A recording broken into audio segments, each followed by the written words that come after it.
Hello everyone. आज हम पढ़ने वाले हैं जॉर्ज मेंडल के बारे में, जिनको हम जानते हैं फादर ऑफ जेनेटिक्स के नाम से। He is none other than the scientist who gave us three very very important laws which are known as laws of inheritance और laws of heredity। तो इन्हीं साइंटिस्ट की वजह से आज हम जानते हैं that why do we look like our parents। ऐसा क्यों होता है, हम अपने पेरेंट्स से रिजेंबल करते हैं या हमारे सिबलिंग्स हमसे रिजेंबल करते हैं। तो इसकी जो बेसिक फाइंडिंग थी वो जॉर्ज मेंटल ने दी। बट इन्होंने जो फर्स्ट एक्सपेरिमेंट्स करे थे वो करे थे प्लांट्स पे। और जो इनका पहला प्लांट था जिसको इन्होंने चूज करा था वो एक पी प्लांट था, जिसका साइंटिफिक नेम होता है पाइजम सटाइवम। तो इन्होंने उसको स्टडी करते हुए हमें तीन बहुत ही इंपॉर्टेंट लॉज दिए थे, तो जिनको हम लॉज ऑफ हेरिडिटी के नाम से जानते हैं, जिसको हम इस वीडियो में बहुत ही ज्यादा डिटेल में पढ़ेंगे। So Mendel propose three laws. First law is known as law of dominance. Second law is known as law of segregation and the third law is known as law of independent assortment। तो चलिए पढ़ते हैं in laws के बारे में कुछ detail में, पर उससे पहले कुछ इंपॉर्टेंट डेफिनेशंस हैं जो कि आपको पता होनी चाहिए, क्योंकि यहाँ पे क्वेश्चंस में आती है तो आपको पता होना चाहिए कि ये क्या है। So first is Eli.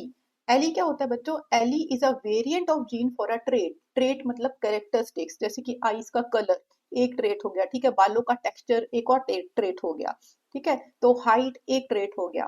तो इस ये डिफरेंट डिफरेंट ट्रेट्स होते हैं, मतलब डिफरेंट डिफरेंट कैरेक्टरिस्टिक्स होते हैं। तो एली एक वेरिएंट होता है जीन का for a trait. For example आपके सामने यहाँ पे दो क्रोमोसोम्स हैं और इनके ऊपर आप जीन देख रहे हैं। So this is first pair of chromosome, इस पे आप जीन देख रहे हैं लोकेशन। ये क्या कलर दिखा रहा है आपको? ये ग्रीन कलर दिखा रहा है। नाउ सेकंड क्रोमोसोम आप देख रहे हो तो यहाँ पे भी जीन है और ये वायलेट कलर दिखा रहा है। तो ये Le1 हो गया और ये Le2 हो गया। ये दोनों वेरिएंट हैं जीन के, ठीक है। एक ही ट्रेट के वेरिएंट हैं, different different genes. Now the next thing that you should know is what is homozygous and what is heterozygous condition. देखो होमोजाइगस क्या होता है? अगर क्रोमोसोम पे जो जीन प्रेजेंट है वो सिमिलर हैं, जैसे आप यहाँ पे देख रहे हो कैपिटल बी और कैपिटल बी से इसको हमने रिप्रेजेंट करा है, तो इसको हम कहेंगे ये होमोजाइगस कंडीशन है। एक और देखो एग्जांपल, नाउ ये आप सेकंड क्रोमोसोम देख रहे हो, इस पे भी जो जीन है वो बी से रिप्रेजेंट है, बट दोनों स्मॉल बी से रिप्रेजेंट है, मतलब ये रिसेसिव जीन्स हो गए, ठीक है। तो कैपिटल से हम डोमिनेंट जीन को रिप्रेजेंट करते हैं और स्मॉल अल्फाबेट से हम रिसेसिव जीन को एक्सप्रेस करते हैं। तो ये भी होमोजाइगस कंडीशन हो गई। नाउ आप इस सेल में देखिए, यहाँ पे आप देख रहे हो ये जो जीन का कॉम्बिनेशन है capital B and small B है, मतलब एक डोमिनेंट जीन है और एक रिसेसिव जीन है। तो इस केस में ये हो गई हेटेरोजाइगस कंडीशन। नाउ अनदर इस क्रोमोसोम पे देखिए small B and capital B, तो ये भी आपकी होगी हेटेरोजाइगस कंडीशन। नाउ तो चलिए अब हम फाइनली पढ़ते हैं तीन लॉस के बारे में। Now the first law is known as law of dominance. Law of dominance क्या बोलता है? अकॉर्डिंग टू दिस लॉ, अब देखो अगर एक हमने रेड कलर का फ्लावर लिया या फिर पिंक कलर का फ्लावर लिया जो कि एक डोमिनेंट करेक्टर है, ठीक है, होमोजाइगस कंडीशन, आर आर से रिप्रेजेंट करेंगे इसको हम। इसका हम क्रॉस करवाते हैं एक व्हाइट फ्लावर से। तो अगर हमने डोमिनेंट कैपिटल आर से रिप्रेजेंट करा है, तो उसका रिसेसिव जीन जो होगा उसको हम same alphabet but lower case में रिप्रेजेंट करेंगे, ठीक है। तो इसको हम स्मॉल आर से रिप्रेजेंट करेंगे। नाउ जब इनका क्रॉस होगा तो जो हमारे पास कंडीशन आएगी, जो F1 जनरेशन आएगी, मतलब first final generation of offspring, उसमें ये कॉम्बिनेशन होगा that is capital R and small are.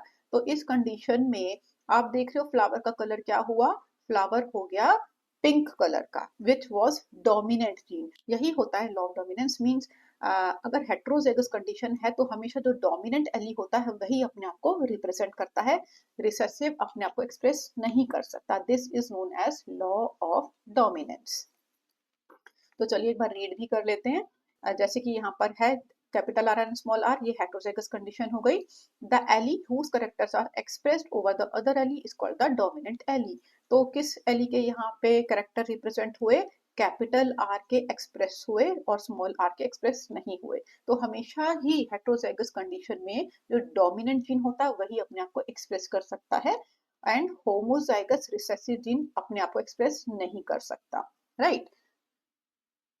Now, our next law is law of segregation. Law of segregation means when the two traits come together in one hybrid pair. Hybrid मतलब combination, एक recessive होगा और एक dominant gene होगा। The two characters do not mix with each other and are independent of each other. तो ये दो characters जो है ना, जैसे एक कैपिटल आर था और एक स्मॉल आर था, ये आपस में मिक्सिंग नहीं होती, एक दूसरे से इंडिपेंडेंट होते हैं। Now each gamete receive one of the two allele during the meiosis of the chromosome.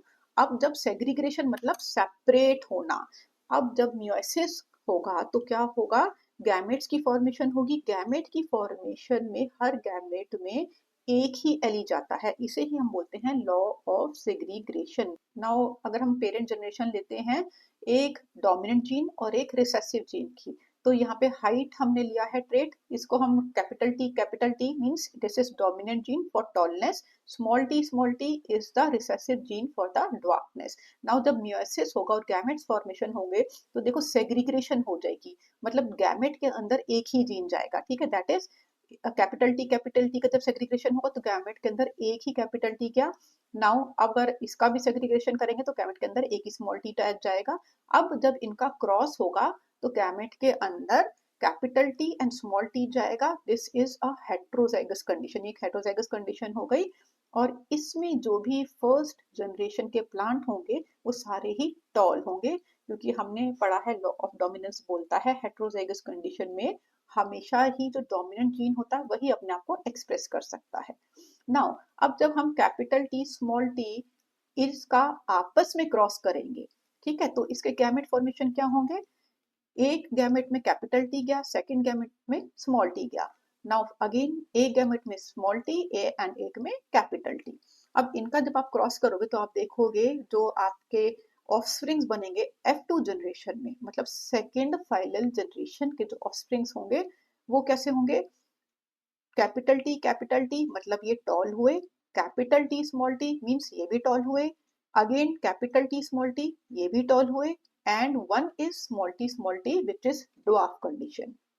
तो रिसेसिव जीन को अगर अपने आप को एक्सप्रेस करना है तो दोनों ही इसमें जीन रिसेसिव होंगे तभी वो अपने आप को एक्सप्रेस कर सकेगा, लेकिन हेट्रोजाइगस कंडीशन में सिर्फ और सिर्फ अपने आप को डोमिनेंट जीन ही एक्सप्रेस कर सकता है, राइट। तो ये रेशियो क्या हो गया, 3:1 ratio. Now the key concept is law of segregation states that two allele coding for the same trait separate during the gamete formation. Now जैसे कि मैंने आपको यहाँ पे समझाया, जब दो एली, ये आप देख रहे हो हेटेरोजाइगस कंडीशन में दो एलीज हैं capital T and small T, जब ये सेम ही ट्रेट को एक्सप्रेस कर रहे हैं, मतलब टॉलनेस को एक्सप्रेस कर रहे हैं, तो क्या होगा, जब मियोसिस होगा गैमेट की फॉर्मेशन होगी तो ये आपस में सेपरेट हो जाते हैं। यही होता है लॉ ऑफ सेग्रीगेशन। तो चलिए नेक्स्ट लॉ पे आ जाते हैं, law of independent assortment. This is the third law of inheritance या रूल ऑफ हेरिडिटी आप बोल सकते हो। Now according to this, it means that at the time of the formation of the gametes, the two genes segregate independently of each other as well as of the other traits. तो पहले तो मैं आपको बताना चाहती हूँ, जो हमने अभी पहले दो लॉस पढ़े थे, law of dominance and law of segregation, इसमें हम एक ही ट्रेट के बारे में बात कर रहे थे। जैसे कि आप देख सकते हो, इसमें हमने बात करी सिर्फ हाइट के बारे में, राइट, और इसमें हमने बात करी सिर्फ फ्लावर के कलर के बारे में। तो ये एक ट्रेट है, सिंगल ट्रेट, ठीक है, तो इसको हम मोनोहाइब्रिड क्रॉस भी बोल सकते हैं, right. Now law of independent assortment में साइमल्टेनियसली हम दो ट्रेड्स पे काम करते हैं, ठीक है, दो ट्रेड्स की स्टडी करते हैं, ठीक है। फॉर एग्जाम्पल आप देख सकते हो यहाँ पे, अगर पेरेंट जनरेशन हमने यहाँ पे सीड्स लिए, ठीक है, अब सीड्स की शेप देख रहे हो आप, ये राउंड शेप है और ये रिंकल शेप है, और क्या है, कलर में भी डिफरेंस है। तो यहाँ पे दो ट्रेड्स हो गए, एक हो गया शेप और दूसरा हो गया कलर, ठीक है, ये हो गया येलो कलर और ये हो गया ग्रीन कलर। तो डोमिनेंट को हम हमेशा कैपिटल अल्फाबेट से रिप्रेजेंट करते हैं, तो कलर के लिए हमने यहाँ पे शो करा कैपिटल वाई, और शेप के लिए हमने शो करा capital R. To show the recessive gene हम सेम अल्फाबेट्स लेते हैं बट स्मॉलर केस में, लोअर केस में। नाउ यहाँ पे डोमिनेंट को कैपिटल वाई से रिप्रेजेंट करा था, तो हम ग्रीन कलर को स्मॉल वाई से रिप्रेजेंट करेंगे। सिमिलरली हमने शेप राउंड को कैपिटल आर से रिप्रेजेंट करा था, तो इसकी शेप जो रिंकल्ड शेप है उसको हम स्मॉल आर से रिप्रेजेंट करेंगे। तो इसमें हम दो ट्रेड्स के बारे में स्टडी कर रहे हैं, तो लॉ ऑफ इंडिपेंडेंस को हम डाइहाइब्रिड क्रॉस भी बोल सकते हैं। नाउ जब गैमेट्स की फॉर्मेशन होगी तो क्या होगा, ये जो ट्रेड्स हैं इनका सेग्रीग्रेशन होगा, तो येलो कलर के लिए एक जीन आ गया एंड शेप के लिए भी एक जीन आ गया, तो गैमेट क्या फॉर्म हुए, yellow colour and round seed, ठीक है। नाउ अब इसके भी गैमेट फॉर्मेशन होंगे तो क्या होगा, small Y and small R. Small Y represent कर रहा है ग्रीन कलर और स्मॉल आर रिप्रेजेंट कर रहा है रिंकल्ड शेप। नाउ जब ये गैमेट आपस में फर्टिलाइज करेंगे तो सीड कैसा बनेगा। फर्स्ट फर्स्ट जनरेशन हमने पढ़ा है हमेशा ही डोमिनेंट कैरेक्टर को एक्सप्रेस करता है, ठीक है। तो जो फाइनल सीड बना वो आपका फर्स्ट जनरेशन का बना capital Y capital R small R. तो इसका फिनोटाइपिक रेशियो मतलब ये दिखेगा कैसा हमें, ये हमें दिखेगा राउंड एंड येलो। जब इनके आपस में हम क्रॉस कराएंगे तो इनके गैमेट फॉर्मेशन कैसे होगी। देखो जो फर्स्ट गैमेट होगा उसमें कैपिटल वाई जो कि कलर के लिए है, कैपिटल आर जो शेप रिप्रेजेंट करता है, एक गैमेट ये बन गया। नाउ सेकंड गैमेट क्या बनेगा, कैपिटल वाई जो कि कलर येलो रिप्रेजेंट करता है with wrinkled shape that is small R. Now third gamete आपका बन सकता है that is small Y and capital R, और जो लास्ट गैमेट बनेगा वो बनेगा small Y and small R. तो यही आप देख सकते हैं यहाँ पे capital Y capital R capital Y small Y capital R and small Y small R. तो टोटल ये 16 बॉक्स बनाएंगे, ऊपर और नीचे दोनों साइड गैमेट्स लिख देंगे और इनके क्रॉसिंग जब हम करेंगे तो हमारे पास क्या आएगा, जो जनरेशन होगी F2 जनरेशन उसमें 9 out of 16 yellow and round seeds हमें मिले, 3 out of 16 green and round seeds मिले, 3 out of 16 yellow and wrinkled seeds मिले and 1 out of 16 wrinkled and green seeds मिले। तो ये रेशियो क्या हो गया 9:3:3:1 which is known as law of independence या डाई हाइब्रिड क्रॉस। नाउ एक बार इजी लैंग्वेज में हम तीनों लॉज को फिर से एक बार समराइज कर लेते हैं।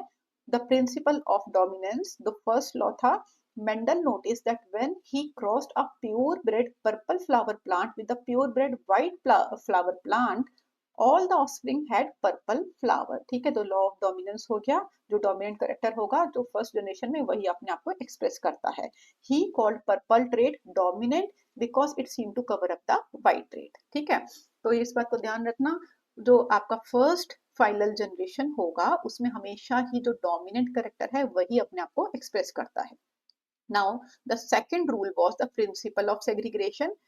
ये क्या बोलता है हमें, when Mendel allowed the hybrid plants to pollinate among themselves, he found the white flower trait reappear in the second generation of the plants. Now this happened because each plant has two factors for each trait, one from each parent. These factors segregate during the formation of the reproductive cells, so each new plant gets one factor from each parent. The principle of segregation हमें क्या बोलता है कि जब gamete का formation होता है meiosis के दौरान तो उस हर गैमेट एक ही एली को रिसीव करता है, that is law of segregation. Now, in the principle of independent assortment, Mendel observed that how different traits were passed on at the same time.